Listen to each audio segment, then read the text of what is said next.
when this was happening last night, I knew immediately before the bodies were cold in their graves. I was saying, cue the chorus. We're going to respond to the View's nonsense. Basically, in Maine, a mass shooter killed at least 18 people and injured 13 more at two separate locations. I want to get your guys' thoughts. I'll start off with you, Shelley, on this another tragic mass shooting.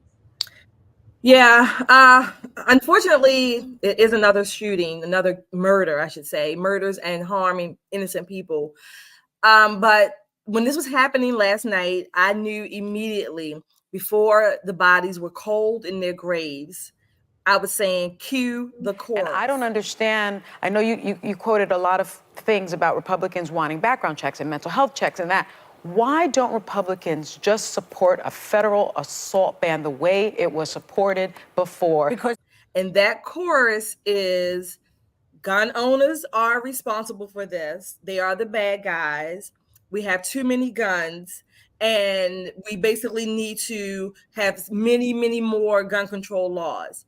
Again, I don't want to minimize the murders of these people or their harm, but we have seen and heard this same story.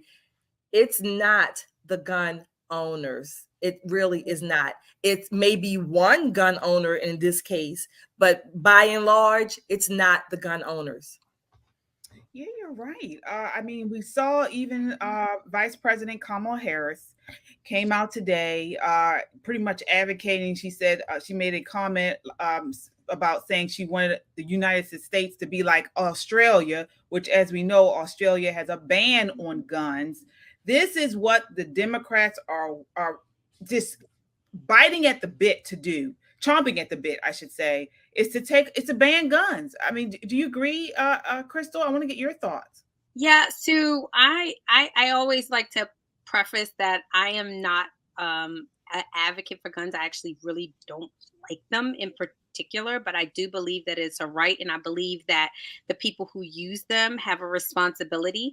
But what I will say is that we have an attack on masculinity. That's what yesterday, Stephen King, who lives in Maine, said something which I think was very relevant. He said, you know, it's all about you all who keep electing gun rights apologists, gun owner apologists. Because this Mike Johnson said yesterday, this new Speaker of the House, that we need to change hearts, not laws. Do the people in Canada have better hearts? Do the people in Finland have better hearts? It's just than that Americans do? So when you are treating men like their children and teaching them that their masculinity is bad and it's dangerous, and you tell them to act like women and to be emotional and show their feelings, this is what you get. You get violence, and you get people who have mental illness acting out. And I think that's the bigger issue for me that we're not talking about, is that men are 4 times more likely to commit suicide than a woman, and the male suicides are just coming every single day. And so instead of talking about guns, if we really cared about the people and we care about our society, we would start uplifting the people who are called by God to protect it, which are the men. Okay. Well, I want to get your points on this, Yana. Again, Kamala Harris came out today saying Australia's gun laws prove the U.S. does not have to live with its senseless mass shooting. She's comparing us to them, and it sounds like she's comparing she wants a gun ban. What are your thoughts on that, Yana? Well, I mean, I wouldn't get that past Kamala and the rest of the cabal that they might be orchestrating things like this. This person was an arms instructor at a National Guard base. He was trained. He was known that he can operate a large gun. And they even mentioned on the news, of course, they have to mention it's AR-15 always. And then he ended up in the mental hospital. And then as soon as he came out of the mental hospital, basically soon after this happened. So what happened really? I mean, I don't know. This sounds like a total conspiracy theory, but I feel like these things, then they don't just happen. Maybe sometimes they do, and sometimes I feel like, who is behind this? And as soon as this happens, there's all these calls for bans, gun bans, and let's make it Australia, let's make it a dictatorship. So I don't know, it's very suspicious to me. Yeah, I mean, you guys, I don't know if you know. I know you all have talked about different conspiracy theories and things like that. But I agree with you, Yana, on this one. I mean, I should say I wouldn't rule it out, and I say that because look what happened with the COVID vaccine, and not the vaccine, but the COVID. I mean, we were told that all of these things when it initiated, they were trying to push us away from the idea that this came from the Chinese lab. Of course, that was what it happened. I'm a big MK Ultra. If you guys don't know, look it up. Vigilant Citizen. I'm a big MK Ultra person, and this could certainly be what's going on here. I mean, I know that's kind of conspiratorial, but I wouldn't put that out. But we do know.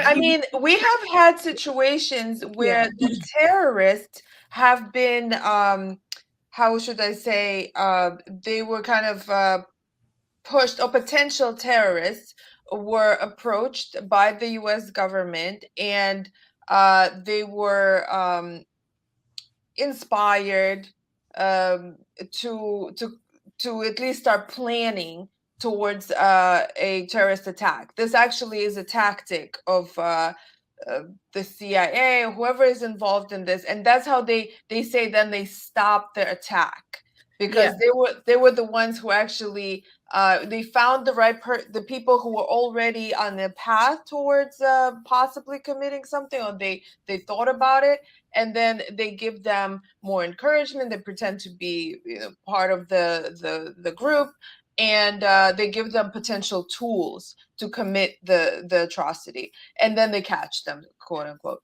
So I'm saying I wouldn't get that past, this is the situation. This person was mentally unstable, and then how can we push him towards committing something like that? Yeah, I don't know about the pushing. I think I know what you're saying, Yana. But a couple of things. This man was a reservist in the Army Reserves or Army National Guard. I think he's been in there for at least over a decade. So, and he was a firearms instructor. That's number one. Number two, most of these mass shootings have taken place within the last decade, more so than the whole century, more than half of them in the last decade. I think I understood your point, Crystal. Not quite sure if I did, but one of the things is that over this last decade or so, we do have a crisis of men in particular with suicidal ideation. Yeah. Unfortunately, along with that suicidal ideation, they will tend to take others out with them. Yeah. So that's where it gets confounded in that. But he was in a mental institution. Many of our mass shooters, they're male. They tend to be male. They tend to be Caucasian. Not that that is important, but I'm just giving you some of the demographics. They tend to be Caucasian, and many of them have had or suspected to have had mental illness that was overlooked, maybe undertreated, whatever. Maybe families didn't believe it. They didn't want to put them in an institution or whatever the case may be. But there's enough of that they were able to still purchase guns legally. So what law would have prevented this? There are laws on the books across the states, it may vary, that when you purchase a firearm, you fill out the legal forms, and there are a couple of questions that ask about your mental state. Now, in good faith, I guess, any person who is filling those forms out, it is expected that you are filling that form out under the penalty of perjury. But nevertheless, this guy in particular, he was institutionalized. So there should have been some record that should have been cross-verified to not allow him to purchase maybe any new. I don't know when he purchased this AR, because Maine is you don't have to have you can get it's a concealed carry state. So I don't know when he purchased this particular firearm, but these are confounding factors that seem to always get brushed aside, and the rush is to the legal gun owners. Yeah, but I think if you want to get in, I mean, you can make something illegal all you want to. I mean, you could say that a person cannot buy a gun if they are this or they are that. I mean, who hasn't? I mean, like these people are not in a state that, especially people who have mental illness, they don't think, oh yeah, I'm mentally ill, so let me not purchase a gun. Let me be responsible with my mental. They're not going to do that. And so we, as the people who are in charge, and especially our leaders, have to understand that the only thing that we can do to protect ourselves is put the guns in, keep the guns in the hands of responsible people, and then focus on the mental health issues that we literally have a mental health crisis in this country, and it is with men. When you have men who are told that it's bad to be themselves, that the way that they feel, that they shouldn't want sex, that they shouldn't tell a girl that she looks pretty, and if he does, she can lose her job. If you literally just attack them on every part of their being, then this is what you end up. You end with a lot of pent up aggression. They act out, and it's violent. Well, not only that, I was going to say, I believe that within the last 2 to 4 years, this has been compounded by the pandemic. So, and let me explain it how I see it. It's gotten worse, not only because we have been isolated, and some people have not come out of isolation, but it has changed society in such that people are not getting together anymore. People are not checking on relatives, on friends. You know, if he did have a mental situation, where was his family? Where were friends? Where were neighbors to do some type of welfare check, or to maybe alert the authorities? Hey, this guy has guns. My relative has guns. He has a mental issue. You know, we need to look into that. And this is how we've become in society now, where we're not even getting together. People are panicked because of the COVID virus. Individualism. Yeah, and the leftist government, they love the pandemic. They were so happy to lock us up, and they were so happy to separate us because they're afraid of us, and they're afraid of people who have guns, because that is the only defense that we have against the government. So they will jump at any opportunity that they have to take those guns away. So for them, this horrible thing that happened in Maine is like, oh, great news. Okay, now we can push for gun control again. So this government wants to control us, and they want to lock us up again. I beg Republicans, as somebody who is a Republican and my husband owns a gun, I believe in self-defense, I believe in the Second Amendment, but why is this not happening everywhere else in the world? It is just this country. We need to do more. Well, and I mean it. I say it again, is the reason we have a gun behind every blade of grass, and that's the reason why that we are so strong, and the reason why our founding fathers put the Second Amendment in there is so we can protect ourselves, not only against the governments that are domestic, but even the foreign ones. And I'm telling you, we're sitting here cheering for gun control. We don't know what we're asking for. We're going to be in a lot of trouble. Right. And again, it's manufactured to be this way. We have this, again, that's why I don't say it's far-fetched that someone is behind these mass shootings and orchestrating these. There is deep state. There's things that what we know is like the tip of the iceberg of what's really going on. There's so much going on underneath that we have no idea. That corruption might be absolutely horrible.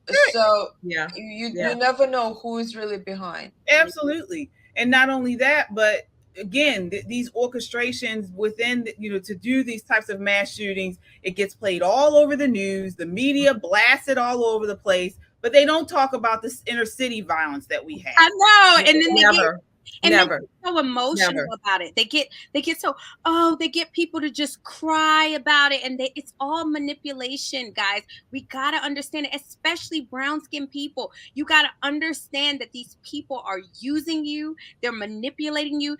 They're getting you to focus on the interest in in places that don't really affect you. Now, mind you, Maine is part of the U.S., and I am so sorry that that happened to them. We are all brothers and sisters, white, black, green, or blue. But at the same time, start to focus on what's happening in your own backyard as well. Like, Yeah, Right. yeah.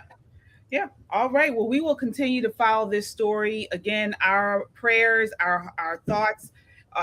We are with the people in Maine, even though we're here in Maryland, so several hours away. But New Hampshire is one of my little favorite places in the country. And we were just in Maine over the summer. Beautiful place. Love the people. Love the food. So again, we are we our prayers are with the families that lost loved ones, lost friends, and we hope they catch this guy and he's put away for a long time. Yep. So